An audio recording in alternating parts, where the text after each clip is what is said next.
तो क्या बताते हैं कि जेता अंजन आंजिए चश्मों में चमकनते। आप पुण्यात्माओं, सत्संग के दौरान आपका एकाग्र चित्त होना चाहिए कि के शब्द इस दास के मुख से निकले हैं।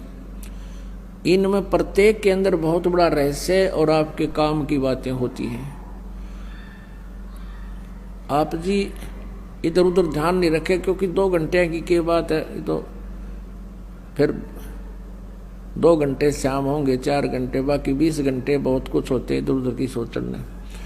तो अब जैसे ये कई बार बताते हैं, कई भक्तों को शंकाएं भी रह जाती हैं। प्रत्येक को इंडिविजुअली नहीं बताया जा सकता, ना समाधान किया जा सकता। सत्संग इसलिए किया जाता है सामूहिक तौर पर, आपको कुछ ऐसे गूढ़ रहस्य भी साथ में बताए जाते हैं जो आपको आवश्यक है।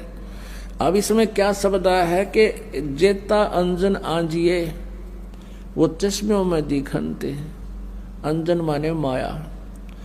जितना भी अंजन यानी भक्ति रूपी जो शक्ति तो ग्रहण करेगा, भक्ति धन, भक्ति माया, वो तेरी आंखों में चमकेंगी। आपकी आंखों के सामने जैसे हमने ये अंधेरे में भी दिखती हैं, और ऐसे बहुत से कुछ ऐसे अलग सी वस्तु दिखती है जो आप जी को भी दिख रही है। जिन्होंने नाम ले लिया 2-4 महीने, 6 महीने, साल, 2 साल हो गए जिनको, उनको ये प्रकट होना शुरू हो जाती है। आंखों के सामने थोड़ी सी दूरी पे सितार से नजर आएंगे, बहुत ज्यादा और भी काफी क्रियाएं अपने आप दृष्टिगोचर रहती। वो क्या है, हमारी जितनी भक्ति अंदर, हमारी भक्ति बढ़गी, उसका लेवल है, उसका प्रतीक है कि आपकी भक्ति इतनी हो चुकी है।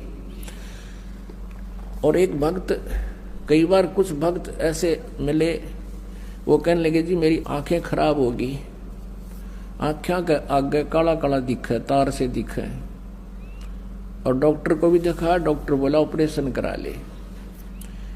मैंने कहा भाई ये तार जो है, ये जो भी तुझे दिखाई दे रहा बेटा, तेरी भक्ति का प्रतीक है, और ये हमें भी दिखाई देते हैं। ये ना दिखे फिर भक्ति है नहीं तुम्हारी। ये देखने से नहीं अपने आप दिखेंगी, ऐसे आप ध्यान से देखोगे। आपको कई बार ऐसा लगा जैसे कोई मक्खी आ गई, खाना खाते समय भी ऐसे लग रहा है मक्खी या मच्छर आ गया, लेकिन वो हमारे परमात्मा अंदर से जो भक्ति का आगे प्रतीक, वो रिफ्लेक्शन बाहर आ रहा है। और ये सूक्ष्म शरीर ऐसा ही होता है, और ये भक्ति का प्रतीक भी उस नूर से ही हमारा ये लेवल बता रहा है। तो इस प्रकार चिंतित नहीं होना। बहुत से ऐसे भक्त हैं, एक कहने लगा जी मैं तो घर से बाहर नहीं निकलूं, देखूं जब मैनू दिखन लग जाए, मैंने डर गया कदे भूत हो। पुण्यात्माओं, पहले इस दास को बचपन से ही ये थोड़ा सा दिखाई देता था, ये पूर्व जन्म की जो कोई संस्कार डिपॉजिट रह रहा था ना, तो खोजिए पता नहीं कहाँ कहाँ देवता बनकर, राजा बनकर, और वो थोड़ा सा दिखाई देता था। ज्यादा से ज्यादा 1 इंच की लंबाई होगी, एक ही था वो, यानी इतनी ही शेष कमाई बची थी इस कलयुग में। वो पूर्व जन्म की डिपॉजिट भक्ति की पुण्य कमाई थी। और ये दास ये सोचा करता मेरी आंखें कुछ कमजोर हैं, इसलिए ये कोई दृष्टि दोष है। जब उपदेश लिया, नाम लिया, 5-6 महीने के बाद देखा तो ये तो और गणा बढ़ गया। 1 साल के बाद तो विघ्न हो गया, और ज्यादा बढ़ गया। मैंने सोचा बड़ी बात दिक्कत आई। तो गुरुजी उसमें वृद्ध बहुत थे, 104-105 वर्ष की आयु हो चुकी थी हमारे पूज्य गुरुदेव जी की। उनसे ज्यादा समाधान नहीं करा पाया करते, क्योंकि और भी बहुत भगत थे। हमारा नंबर भी देर से आता था, कभी आता कभी नहीं आता था।